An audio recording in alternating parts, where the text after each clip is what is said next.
Salve, salve família.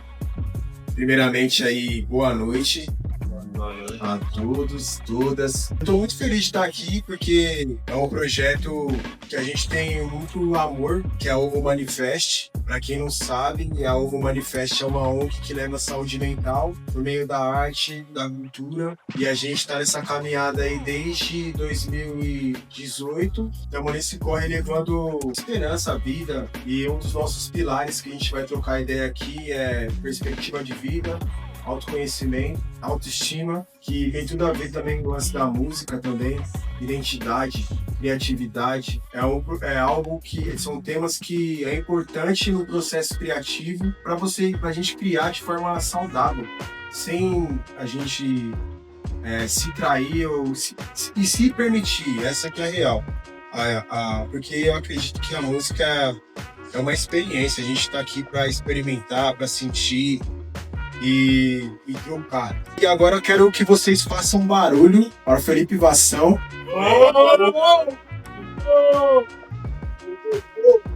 Meu parceiro aí de longa data.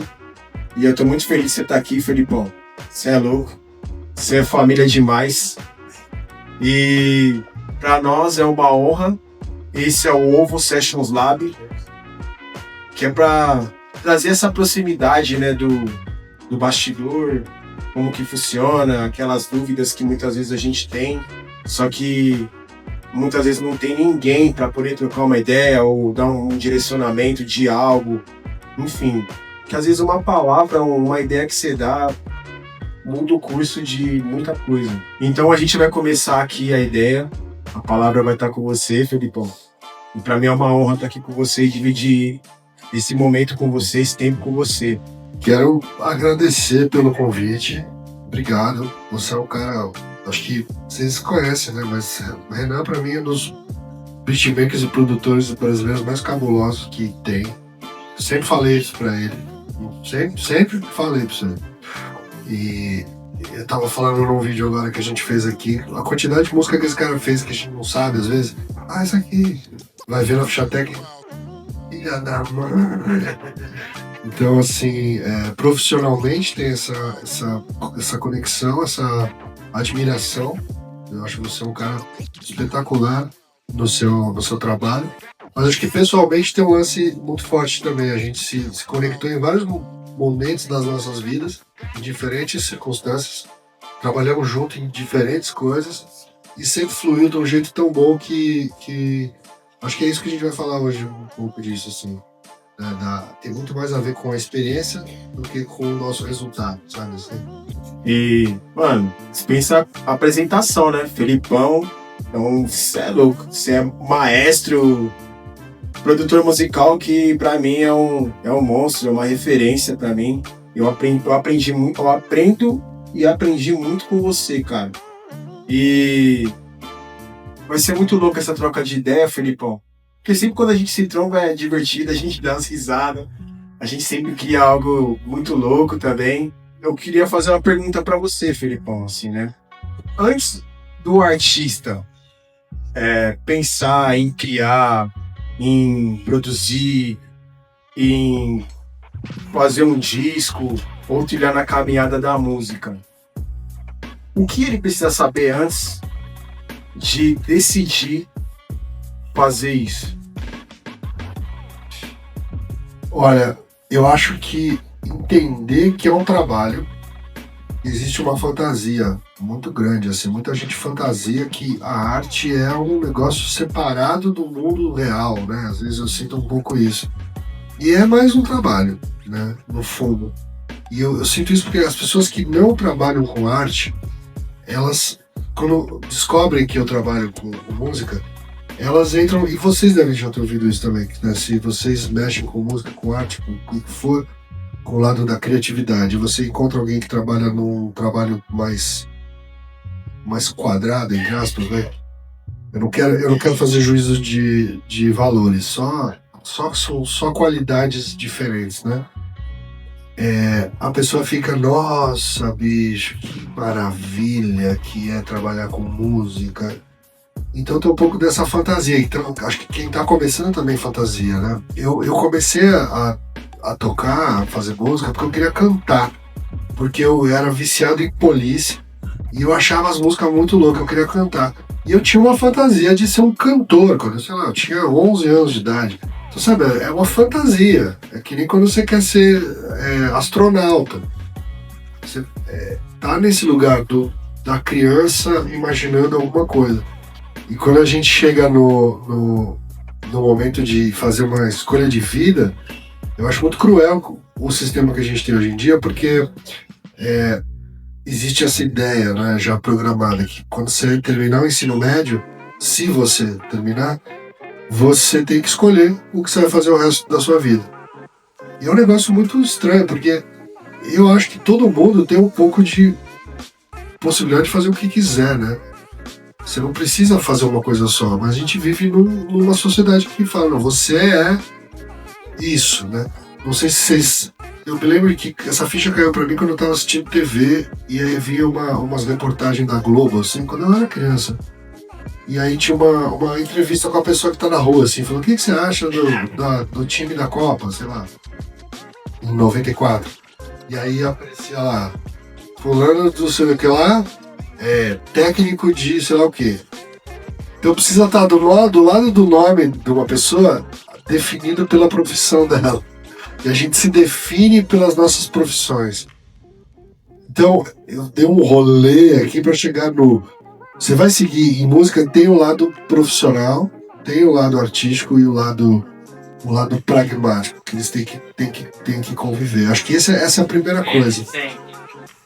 E a outra coisa que você precisa sempre se perguntar, e a gente vamos voltar sempre nisso aqui, é por quê? Isso aqui é uma ferramenta que você vai usar, eu uso todo dia. Se você adotar ela como uma ferramenta de autoavaliação e de busca, por quê? Sempre por quê? O como vai mudar. Antes era com orquestra, depois virou banda de rock, aí vai usar um sampler. Hoje em dia os caras estão querendo falar que com IA a gente faz música. Então as tecnologias mudam, mas o porquê, o como, né? Que é como você faz, muda. O porquê você vai fazer, não. Então não sei se eu respondi, mas eu acho que é um pouco isso, assim. Entender o trampo, entender que é um trampo e perguntar, você quer fazer isso mesmo? Por que você quer fazer isso mesmo? E esse porquê vai te ajudar. É interessante isso que você falou do porquê, Filipão, porque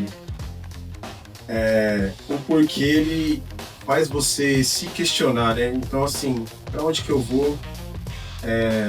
Da onde que eu venho? O que eu quero contar?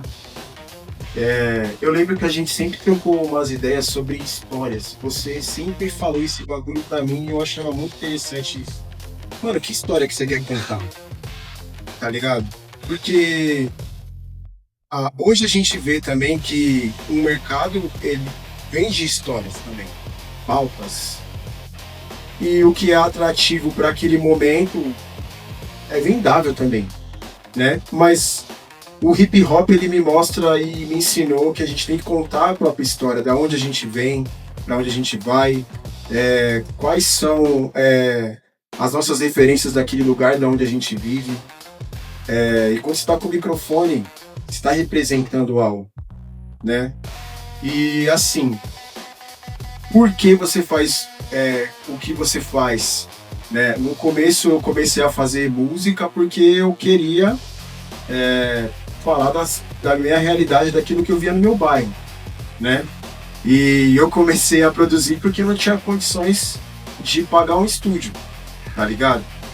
Então assim, eu fiz acontecer, não faça você mesmo, né? E tive também muita sorte, Deus me abençoou, porque eu, mano, saí lá do extremo, onde a perspectiva, a chance de acontecer alguma coisa era mínima, e tinha um computador simples que me levou a alcançar topo de onde um artista, um produtor musical sonha em estar.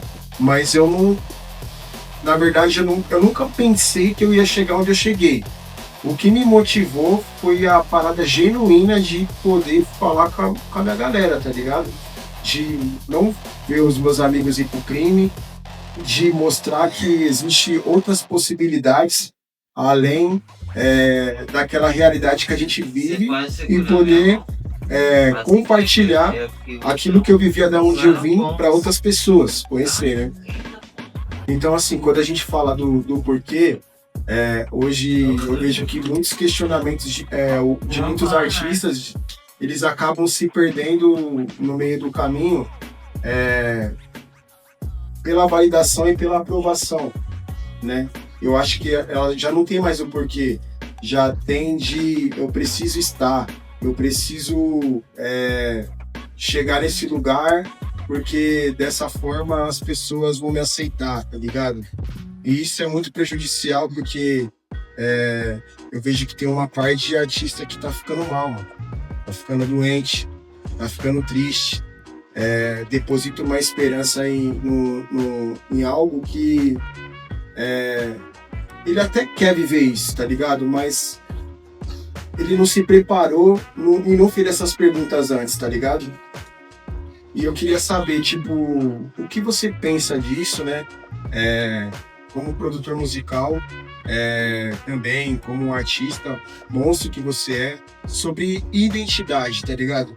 Como que você, quando você tá no estúdio, no seu processo criativo, como que você consegue captar isso, pescar isso na pessoa, a identidade dela e falar assim, que nem você comigo no estúdio.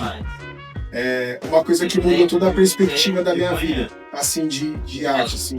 Eu tinha um jeito de produzir até te conhecer, tá ligado? E aí o que aconteceu? Você chegou, eu trouxe uma música que era aceleradona, que era Fundo do Mar, e aí você chegou e falou pra mim assim, mano, Renan, tá muito louco, é muito irada a sua música, mas a brisa pra essa música aqui é essa daqui. Eu falei, assim, você foi além disso. Só que no momento eu não consegui entender, mas foi algo que você extraiu de mim, uma parada que nem eu mesmo imaginava, tá ligado? E que mudou profundamente a minha perspectiva, até quando eu tô no estúdio com outros artistas, de entender essa identidade deles, de fazer isso, a eles acreditar. Então, como que você vê esse lance da identidade dessa cultura do artista? Eu acho que o que faz um artista acontecer, entre aspas, e aí isso tem vários significados isso, né? É o fato daquela pessoa ser aquilo. E a gente vive muito num lugar onde a gente usa a régua do outro para se medir. O fulano, e hoje em dia muito mais com redes sociais, mas existe também essa coisa programada, retomando, né, a história, com 17, 18 anos você tem que definir o que você vai fazer, e se você não fizer sucesso até os 20 e tantos, você é um fracasso. Eu acho que no momento que você entende que você não controla totalmente a sua vida, a única coisa que você tem é você mesmo, assim, é o que você é o seu norte. Pode parecer papo de coach, sabe assim, siga os seus sonhos, não é isso. Existe uma parada que é só tua. Tem um ponto de vista. Você, assim, eu e o Renan estamos aqui agora. A gente está vendo basicamente a mesma cena. Só que a minha visão é um ângulozinho um pouquinho diferente dele. Só isso já faz com que a minha visão seja só minha.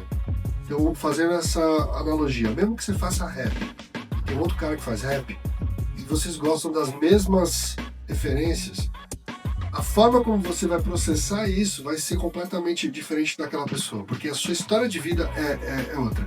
Então, acho que aí entra na história do autoconhecimento. Você olhar pra si e falar, o que eu tenho, o que ninguém mais tem. E não precisa entrar no, nossa, eu sou incrível, não. Às vezes é a sua coisa mais estranha. Ou às vezes é a sua coisa mais assustadora. Às vezes é o seu tabu. Às vezes é a coisa que você tem mais vergonha. Que é o negócio que te faz ser quem você é. E aí, Eu tava falando com o Renan agora, que eu vi um vídeo esses dias de uma mina falando de um estudo que foi feito de neurociência, aonde quando a pessoa tá compondo música, o lugar mais ativo do cérebro é o mesmo de quando ela tá pelada. Isso diz muito sobre o que eu tô falando, sobre o que você acabou de dizer. O olhar para si e você tá super frágil, né? Quando você tá pelado, você tá frágil. Entregar. E aí onde você consegue se ver. E isso torna difícil muitas vezes situações de vamos compor junto, e se não bate uma química, é tipo, não vai rolar, porque você não vai se expor e vai ficar fake. Aí você vai usar o quê? Você vai usar algum clichê, alguma coisa pra conseguir passar ali. E vai ficar uma coisa que não tem. Vai ficar uma batida rebatendo. Identidade, exato. Vai ficar a mesma coisa que alguém fez. Agora, quando você deixa fluir, você começa a entrar numa possibilidade que ninguém mais tem, porque é só você que tem. O lance que pouca gente fala é que, geralmente, desse processo, 90% você vai jogar fora. 90% você vai errar. E 90% você vai meio que se envergonhar. Porque você vai achar coisas... Você vai achar coisas que você não que talvez não faça parte do que você quer. Mas talvez seja valioso para você encontrar o que você quer, sabe? Então, eu acho que o autoconhecimento é a coisa mais valiosa nesse sentido, de você se entender. Só que é uma mistura de autoconhecimento com não querer controlar também, sabe? Não sei se faz sentido. Porque assim, eu fiz muitos planos na minha vida. Poucos deles deram certo. Isso deixar meio que fluir, o que tá dentro de você deixar fluir, né, mano? Mas só que eu percebo assim, né? Muitas vezes o artista ele se trava no medo, né, mano? O medo, e acaba não tentando. E eu vejo isso em vários lugares, assim. Eu já quando eu dou uma oficina de produção musical, eu vejo que o maior impedimento da pessoa de se permitir é o medo, né? De tentar, de arriscar, ela acaba optando, escolhendo o óbvio, do que fala assim, não, mano, eu vou arriscar, vou fazer algo diferente, tá ligado? Um pouco assim, deixa eu me adequar para não chamar muito a atenção e pertencer. Porque a gente quer pertencer, a gente quer fazer parte de alguma coisa. Só que às vezes você se mimetiza tanto com o que já existe. O estilo é esse, eu vou fazer esse estilo porque daí a gente vai ser meio parecido, amigo, entendeu? E aí você não é nada, né? Você não vira nada. Sim. E, Felipão, uma coisa que eu queria te perguntar é assim, acho que é uma pergunta que... Como que é basicamente o seu processo criativo para você criar um som? Você busca uma referência ou você faz uma parada que tá na sua cabeça mesmo? Como que é o seu processo? Você é um cara que é orcólico mesmo, de tá sempre produzindo, ou você é um cara de boa? Como que é? Eu acho que tem uma coisa de querer entender que história que é essa. E quando eu uso o termo história, tem muita música que é história literal. Então vou pegar um exemplo bem clássico, vou pegar Faroeste Caboclo. João Santo Cristo foi lá e fez o bagulho, atirou no maluco, morreu. É uma história literal. Então fica fácil a gente entender isso. Você pega a construção do Chico Buarque. É uma história também, mas é uma história mais psicodélica, porque ele conta a mesma história 3 vezes e cada vez ela vai virando uma coisa mais esquisita. Aí você pega uma música tipo qualquer Djavan, vai. Aí você fala, tem uma história, ele até tem, né? Eu vi um vídeo aqui legal que ele fala açaí, guardião, zon de besouro, que eu sempre achei que era meio zabarabau, exibiripum, entendeu? Não, ele explica, não, açaí, guardião, porque essa fruta, ela é a guardiã desse povo que vive da... Mano, olha a história que o maluco contou, e durante anos a gente achando que o cara tava só no Zabitchanikitukupum, entendeu? Então... eu acho que é isso, assim, que às vezes você não precisa ser literal na sua história. E quando vai para as escolhas que eu vou fazer para contar essa história, aí eu lido com duas coisas. Uma é como que o som ele impacta as pessoas de forma fundamentalmente física. A gente tem uma resposta física e instintiva, quase animal para certas coisas.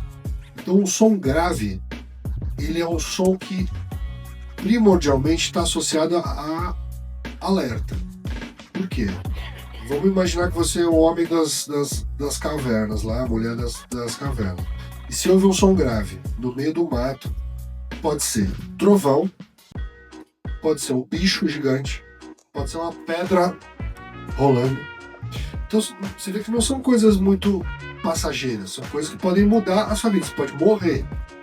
Então acho que instintivamente com o grave a gente entra em estado de alerta.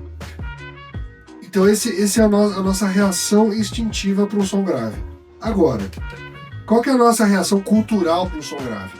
Quando a gente pega um som grave, tum, tum, tum, tum, e a gente sincroniza ritmicamente, a gente entra num transe, a gente associa a algum movimento, associa a algum ritual. Então, culturalmente, a gente entende aquilo como uma coisa mais familiar.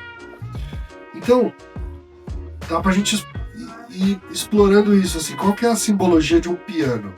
O piano é um instrumento europeu, caríssimo, né? Na época que ele era feito na cara, era símbolo de quem tinha dinheiro. É um instrumento difícil de se mexer, então não é um instrumento brejeiro, fácil. Então o piano geralmente vai te dar essa ideia. A gente tem já no nosso inconsciente coletivo essa ideia de que o piano é uma coisa sólida. Então você vai usar um piano quando você quiser trazer solidez ou trazer uma dramaticidade. Então, quantos beats que vocês já não ouviram, vocês fizeram, que tem um pianão que dá aquela coisa de, mano, solene. Porque ele traz isso já. Enquanto que um violão é um instrumento portátil, você leva pra cá, ele é derivado de instrumentos que são mais populares nesse sentido de qualquer um toca. Custam menos, são mais fáceis de serem feitos. Ao longo dos milhares de anos dos seres humanos existiam vários tipos de instrumentos como esse. E aí quando você pega, por exemplo, o sample do Luiz Bonfá, que foi usado em beats de rap, né, essa ideia do eu tô soltinho aqui, piriri, pororó, né?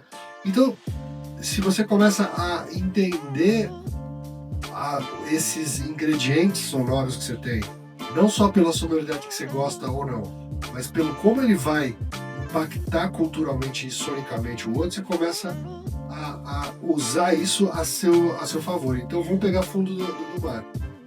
Fundo do mar, você tinha já você tinha um sample que eram uns acordes que eram muito bons, que eu não lembro de quem que era. E eu peguei os mesmos acordes e eu fiz uma outra coisa. E aí tem uma música do cara chamado Debussy, que é um compositor francês do final do século XIX, começo do século XX, que chama La Mer, que é o mar. E é uma suíte sinfônica e tal, bababá, que fala do mar. E tem vários movimentos. Eu me lembro de ouvir isso quando eu era muito jovem, e tem uma hora que tem um que seria o debaixo d'água. E são umas cordas. Um climão.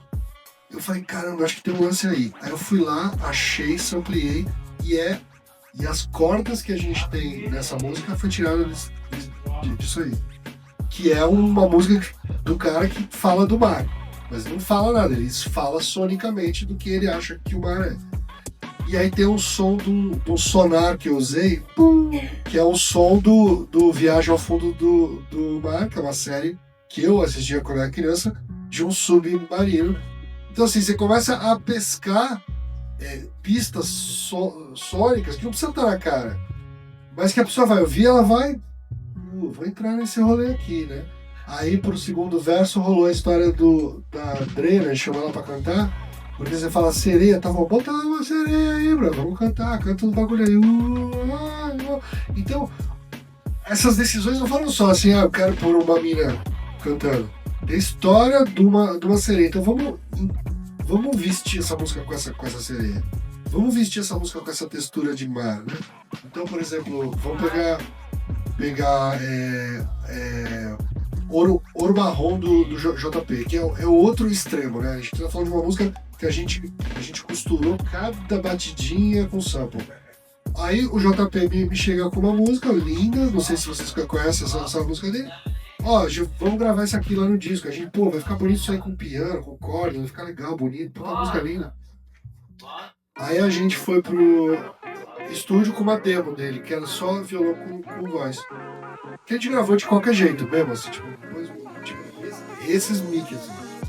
Grava aí só pra gente ter. Tá bom, tocou, papapá. Fomos lá, aí grava outras músicas, vamos gravar essa aí, vamos. E toca o violão, bonito pra caramba, com os microfones caros pra cacete. Aí ele, depois que gravou, ele foi gravar a voz e papapá. Os caras da Som Livre vieram ouvir pra ver como é que tava. E falaram, como é que tá essa nova aí? Ah, a nova não tá pronta ainda, mas tem uma demo, vocês querem ouvir? Quero. Aí toquei lá, a demo, cara. Aí tô ouvindo lá assim, pá, eu começo a ficar meio com um nozinho na goela assim. Nossa, que música emocionante, mas a demo, puta que lixo essa demo. Mas tá, vamos fazer a versão boa. Quando eu olho pra trás, tá todo mundo chorando. É a demo. O problema é que ele queria trocar uma frase e tinha um errinho lá. Então o que a gente fez? A gente não pode. Eu até hoje eu falo, tem que lançar essa demo. E algum dia vocês vão ouvir. Mas o que a gente fez? A gente jogou fora essa versão dele tocando. Voltamos pro outro estúdio, a gente gravou essa demo. Tirei o fone dele, botamos vários microfones e falou, toca aí. E tocou como se ele estivesse sentado no quarto da casa dele. Sem clique, sem nada, toca aí no dane-se. Depois a gente monta um. A gente pegou o começo de um e o final de outro, colou. Aqui é a mesma coisa. O que essa música precisa? Ela precisa, quando eu ouvi ela pela primeira vez, o Jota estava sentado na minha frente, naquele lugar de vulnerabilidade, pelado, mostrando pra mim um lado muito íntimo dele. Como é que eu reproduzo isso pra vocês? Eu vou encher de coisa? Não, né, brother? Eu vou te colocar na frente dele. Então, joga fora tudo. Entendeu? Pô, então você não fez nada? Não. Às vezes o nosso trampo é não atrapalhar. Então acho que tem um pouco disso, assim. Por que você vai... Tipo, por que você vai tomar essas decisões, né? Porque você quer impactar pessoas de alguma forma. Eu lembro quando o Leandro, o MC, né? Ele foi na Olido e cantou aquela música Quero Ver Quarta-feira. Que ele soltou isso num slam quase, assim, né? Não tinha beat, nada, soltou. E esse vídeo meio bombou nessa época, né? Uns 20 anos atrás, não sei. E eu me lembro de ouvir isso e falar, caramba, essa música vai ficar incrível, sabe como? Isso e um surdo. E aí a gente nunca fez, sabe? Assim, ele acabou, ele fez com o Damião, fez um beat e tal, ficou massa. Mas eu ainda acho que é uma música que funciona muito assim, tipo, com voz e com Ica hoje. O negócio você fala, mano, que coisa estranha, porque é pra ser estranha, é uma música pesada, é uma música. Uma letra muito pesada aquilo, bicho. Então, não vamos pintar ela de. Olha que legal. Não é legal. Vamos deixar quem vai ouvir tenso, meio desconfortável, entendeu? Então esse é o meu processo, é muito mais inventar um lugar onde a pessoa, acho que tem que ter um pouco de empatia, que é o quê? da onde tá a empatia aí? Como que eu quero que você se sinta? E se eu sentir algo que eu acho incrível, eu quero que você também sinta. Então como é que eu consigo reproduzir esse momento para vocês? E acho que é um pouco isso que acaba sendo. Tanto que eu não sou um cara que... ele tem um som, né? Eu não tenho o meu som. Que a sua música tem a sua cara. A do Emicida tem a cara dele.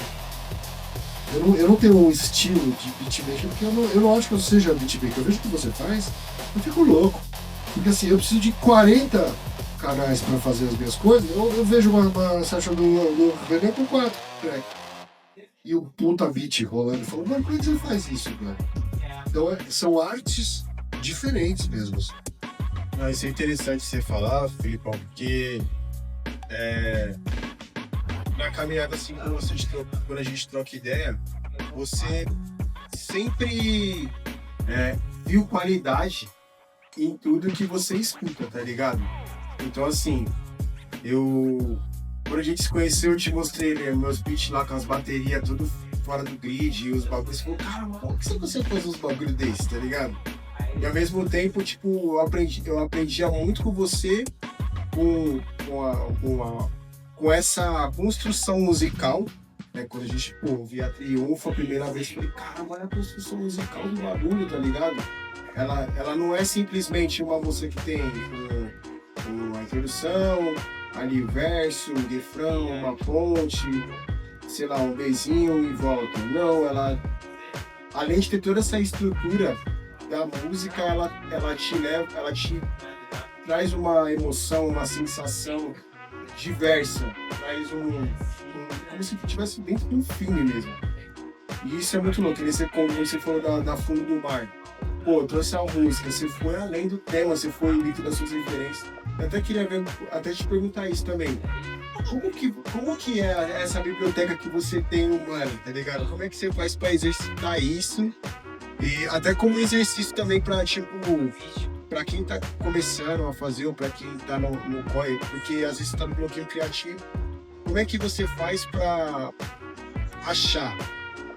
Isso, mas isso aqui combina com tal coisa, ou juntar. Como que é? Você vai armazenando, você tem uma biblioteca, como que é, mano? Mano, isso você falou de Triunfo, eu acho que exemplifica isso, assim. Como eu não sei fazer o que você faz, quando eu via os seus beats, eu olhava os beats dele e falava, eu não sei fazer isso. E aí depois eu vi o making off do bagulho do DJ Premier, que ele grava as caixas no grid e depois desliga o clique. E é isso que é o rolê. O grid não serve pra nada, gente. Pra nada. E aí o lance tá no erro, né? Tudo hoje em dia certinho. Então, como eu não sei fazer isso, eu não sei. Então toma. Vocês manjam esse som do Emicida. Esse som pra mim é um dos beats mais cabulosos que eu já vi na minha vida de todos. Eu já te falei isso 1000 vezes. Como é que. Eu não sei fazer aquilo. Eu não sei fazer o que o Navi faz. Não sei fazer o que ele faz. Então eu vou fazer o que eu sei fazer. E é isso que. Entendeu? É isso que faz o rolê. Então assim. Só pra fechar isso assim. Já rolou muito isso assim, né? Alguém chega, putz, quero que você produza a música desse maluco aqui, que ele é o próximo Bruno Mars. Já tem Bruno Mars. Ele é o fulano, é o cicrano, vamos achar que ele é, entendeu? Então isso vale pra vocês, entendeu? Eu quero fazer por exemplo, o MC mostrou muito o beat do Just Blaze. E eu amo os beats. E eu, de certa forma, ficava meio copiando ele. Mas eu nunca vou ser ele, então eu vou fazer do meu jeito, entendeu? Então acho que tem um pouco isso. Sobre essa biblioteca, assim, eu acho que é uma questão de acúmulo, assim, é um lance de... eu tenho esse interesse. Eu gosto disso. Eu sou um cara curioso e eu tive o privilégio de crescer ouvindo músicas muito, muito diferentes por conta dos meus pais, dos meus irmãos. Mas eu acho que todo mundo aqui também ouve coisas muito diferentes. Se você vive com outra pessoa que não seja você, a outra pessoa ouve outras coisas, né? Eu espero. Então, primeiro é assim, entender que isso tudo faz parte da sua formação. E o outro lado disso é, se eu só tivesse feito música que eu gosto e que eu curto, eu seria muito mais limitado. E o fato de eu ter ido fazer publicidade, fazer trilha, que eu tive que fazer coisas que eu não era muito fã, pra pagar as contas, tá? Eu me lembro de um quando começou o Instagram, se vocês forem no meu Instagram, mano, voltar em 2011, tem uma foto de uma tela de uma busca no Google assim, sucessos da banda Calypso. Porque eu precisava produzir uma música estilo Calypso, que não fazia parte do meu mundo. Eu até tinha um certo... que o meu irmão chamava de banda Colapso. E eu achava, sei lá, bagulho que eu não conheço, achava meio brega e tal. Assim, eu nunca julguei, assim, mas falei, não, é um negócio que eu ouço, tal. E aí eu me lembro que eu ouvi aquela demorou, pela sacali, um arranjo de metais cabuloso. Então o pessoal paga pau pro Quincy Jones, pros bagulhos do Michael Jackson, né? É foda, né? Earth, Wind and Fire. Mas você vai ver esses malucos, mano, as linhas de baixo cabulosas. Aí eu fui fazer, eu fiquei 15 dias pra fazer aquilo. E você começa a criar uma humildade, meu. Eu não sei de nada. Eu não sei de nada. Eu acho que eu sou foda. E você vai ver que você é um bosta, entendeu? Então, no momento que você entende isso, entende que você não é nada, tá tudo bem se você é nada. Você entende que você pode se apropriar e aprender com essas coisas, sem o filtro, se é bom ou se é ruim. Então, eu postei hoje, esses caras me botaram num corte de top 5, eu falei sobre Menudo. Mano, eu ouvi Menudo. Não vou negar, eu tinha 7, 8, 9 anos, eu ouvia, cara. Eu achava do cacete, eu era uma criança. E tava na mídia o tempo inteiro, aquilo. Você olha e fala, eu quero ser esse cara, mano. Olha que legal, dançando, andando de surf, e pulando pra lá e pra cá e fazendo show. Eu quero ser esse cara, tá? Entendeu? Eu não preciso provar pra ninguém que eu manjo de música, porque as pessoas querem isso, né? Querem que eu Pink Floyd, eu não sei o que lá. Não, eu ouço a Britney Spears. Eu acho incrível. Aquela época dela ali, no final do primeiro e segundo disco, aquelas músicas são obras-primas de pop, assim. E é incrível. Você tentar fazer aquilo é difícil demais. E então eu sinto que tem um brother que fala isso, assim, não existe música ruim. Não tem música ruim. Existem circunstâncias que aquilo não faz sentido. Alguma hora vai te fazer sentido. Então, acho que acaba virando quase como colecionar figurinhas, sabe? No final, assim. Tem as mais brilhantes, as mais legais. Quando eu era criança tinha um álbum de figurinha chamado Rock Stamp, que era de capas de disco de heavy metal. E tinha umas figurinhas ruins, mas você tinha que ter, porque você tinha que colar na coisa. Aí tinha umas que eram meio dourada, com os raios. Essas eram as mais... É assim com tudo, eu acho. Tem as músicas que você vai mais pirar, que te pega num lugar, e tem outras que você vai falar, não, deixa eu guardar isso aqui. Aí tem um lado, falando do lado prático, pragmático do dia a dia. Eu tenho playlists de coisas que eu falo, isso aqui é bom pra tal coisa. Então tem um método para você guardar. Se houve um som de caixa que você gosta, se houve um som de baixo que você acha louco, putz, isso aqui é louco, hein? Posso usar isso aqui algum dia. Sabe aquela sensação que, não sei se todo mundo já teve aqui, tipo, eu queria ter feito essa música. E eu acho que é muito louco que existem duas pessoas. Existe a que ouve e fala, eu nunca vou conseguir fazer uma música boa assim. E a outra que fala, mano, eu quero fazer uma música boa assim. E eu sou essa. E outros falam, nossa, eu quero fazer isso aqui. E aí eu quero fazer uma cópia daquilo. E quando você vai fazer a sua cópia, você vai fazer outra coisa. Entendeu? Então, eu também guardo. Esse beat é louco, hein? Tipo, tem um beat do disco da Stephanie, que é aquele que o Ganja fez tudo, né? Tem aquela da que tocou primeiro lá, que é um break beatão, né? Mano, que eu falei, eu queria ter feito essa porra. E eu fiquei algumas horas depois tentando refazer. Sabe assim? Deixa eu tentar fazer esse beat. pelo prazer de tentar. E você chega em outra coisa, aí já deu save lá, eu tenho uma pastinha com ideias que você joga, mas eu não sou esse cara workaholic, eu preciso produzir, não. É da hora isso que você tá falando, porque esse processo de criação, né? Cada um tem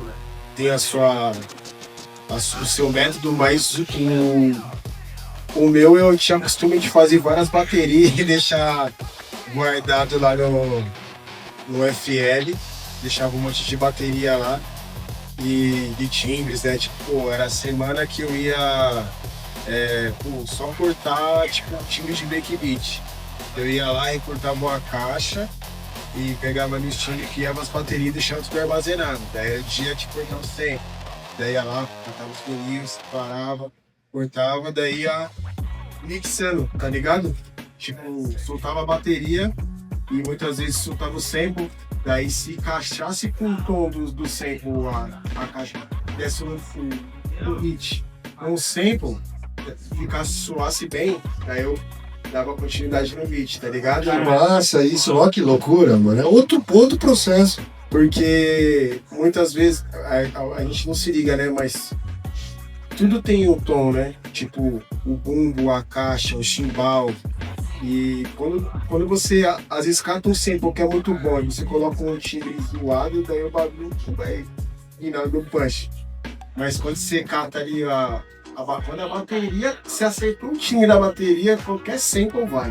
Não, essa coisa, às vezes, o bumbo tá no tom, né? E às vezes você nem precisa do baixo, né? Porque o bumbo já tem um negócio. Mas isso é ó que louco isso aqui. O que a gente faz musicalmente muitas vezes é criar circunstâncias, né? Não é fazer efetivamente. Na história do JP, eu criei uma circunstância para aquilo acontecer. Você criou uma circunstância para isso rolar. Você não tá pensando, você não tá.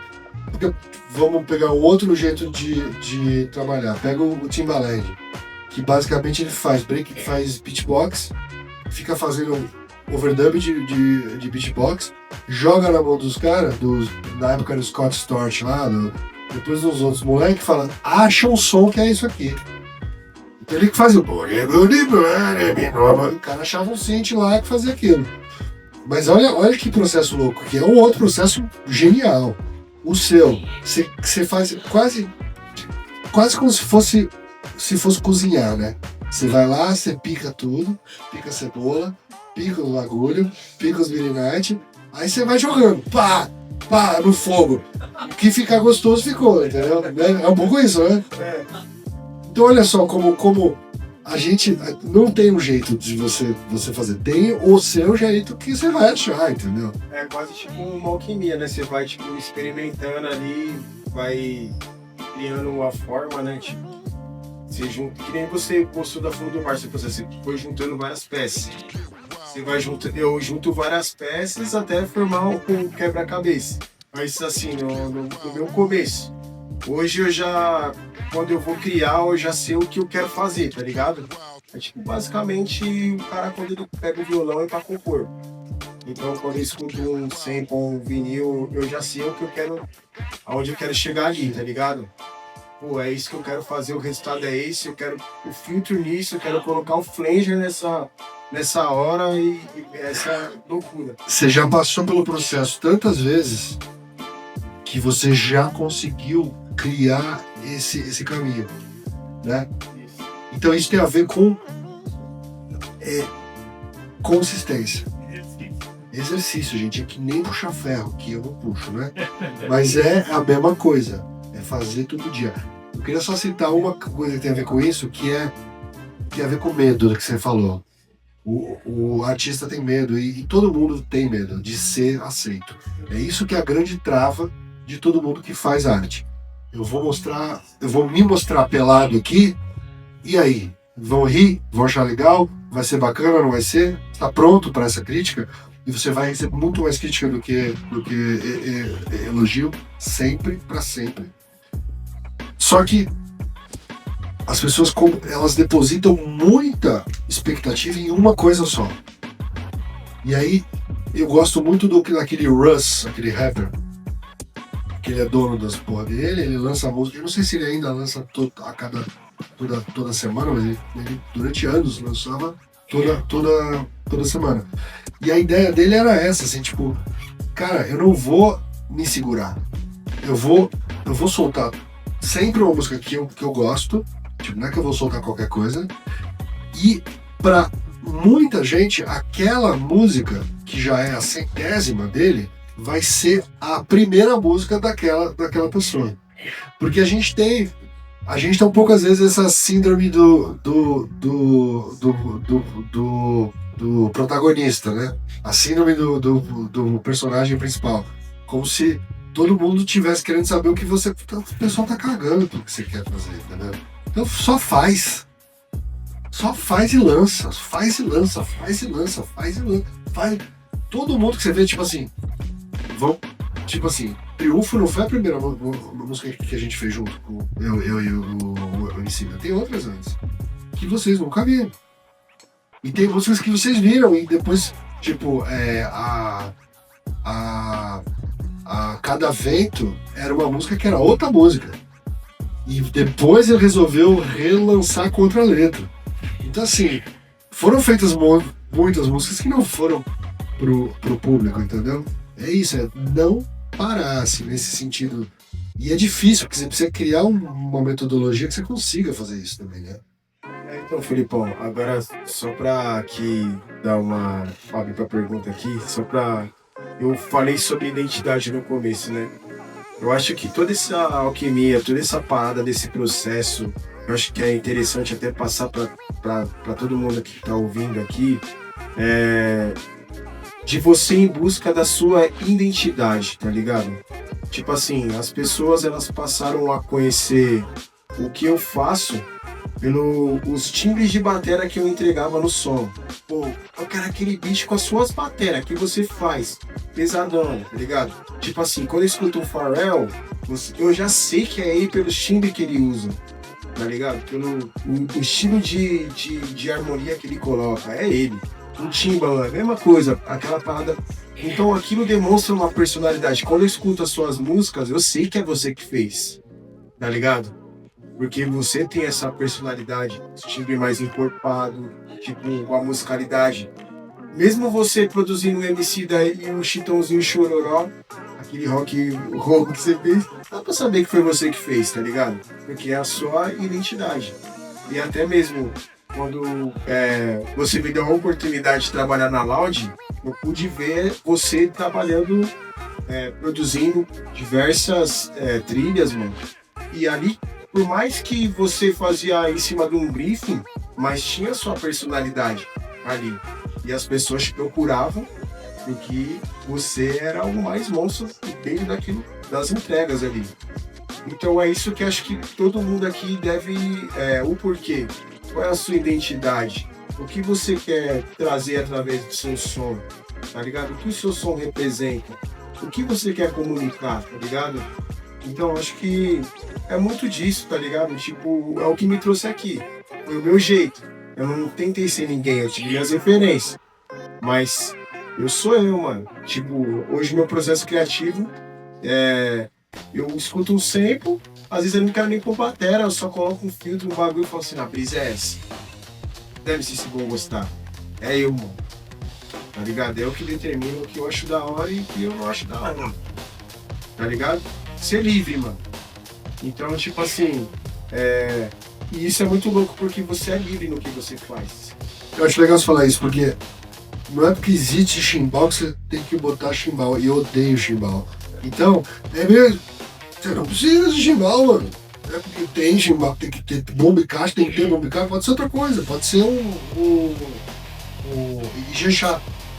E dane-se, entendeu? E agora, como uma ideia, foi muito pesada essa ideia, mano. Agora eu quero abrir aqui pra quem quiser fazer perguntas. O microfone aí, agora é hora de vocês perguntar, hein? Boa noite, Vação. Satisfação, mano. Total. Fanzaço do seu trampo. Dei uma pesquisada também nos últimos dias um pouco mais a fundo. E, mano, uma pergunta que eu tenho é um pouco específica de algo que reflete em mim, tá ligado? Eu queria saber o que você fez pra lidar com alguns momentos de frustração, tá ligado? Tipo, quando você queria ter criatividade, mas não conseguia, por exemplo. Queria saber como é que você lidou com esse tipo de coisa, mano. Eu acho que você tem que se colocar numa posição de estímulo forçado. Comigo, funciona. Que eu acho que tem a ver com... eu não puxo ferro, mas eu tento andar. Eu tenho que andar 10 mil passos todo dia, né? E às vezes tá frio, eu não quero andar. Mas eu tenho que andar. Então eu invento alguma coisa pra andar. Eu vou comprar um negócio e tal. Esses dias agora que vai chover vai ser uma merda. Então, mas eu preciso... Então, se coloca nessa posição.